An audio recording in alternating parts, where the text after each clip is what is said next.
One Cinderella की जादुई कहानी, सिंड्रेला स्टोरी इन हिंदी 1। बहुत समय पहले की बात है।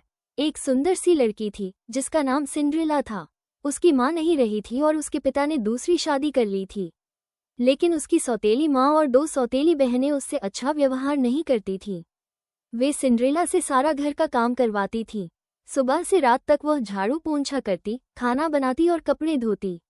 बेचारे सिंड्रेला के पास अच्छे कपड़े भी नहीं थे। वो पुराने कपड़े पहनती और चूल्हे की राख साफ करती रहती थी। इसी कारण सब उसे सिंड्रेला कहने लगे। एक दिन महल से खबर आई कि राजकुमार एक भव्य नृत्य समारोह बॉल रखने वाला है। पूरे राज्य की सभी लड़कियों को निमंत्रण मिला। सौतेली बहनें बहुत खुश हुईं और नए कपड़े सिलवाने लगीं। सिंड्रेला भी जाना चाहती थी, लेकिन उसकी सौतेली माँ ने मना कर दिया और उसे घर के काम में लगा दिया।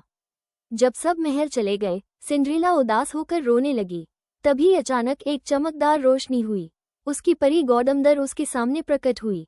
परी ने मुस्कुराकर कहा, मत रो मेरी बच्ची। उसने अपनी जादुई छड़ी घुमाई। एक कद्दू सुनहरी बग्घी में बदल गया, चूहे घोड़ों में बदल गए और सिंड्रेला के फटे कपड़े एक सुंदर चमकदार गाउन में बदल गए। उसके पैरों में कांच की खूबसूरत जूती पहनाई गई। लेकिन परी ने चेतावनी दी, याद रखना, जादू रात के 12 बजे खत्म हो जाएगा। सिंड्रेला महल पहुंची। राजकुमार उसकी सुंदरता और सादगी देखकर मोहित हो गया। दोनों ने साथ में नृत्य किया और बातें की। समय का ध्यान ही नहीं रहा।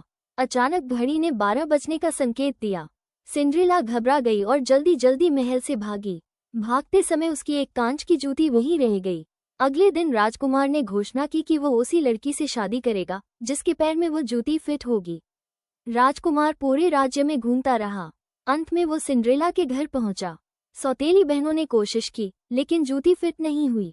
जब सिंड्रेला ने जूती पहनी तो वो बिल्कुल सही फिट हो गई। सब हैरान रह गए। राजकुमार ने उसे पहचान लिया और दोनों की शादी हो गई। सिंड्रेला ने सबको माफ कर दिया और खुशी खुशी रहने लगी। वन मॉरल, अच्छाई और धैर्य का फल हमेशा मीठा होता है।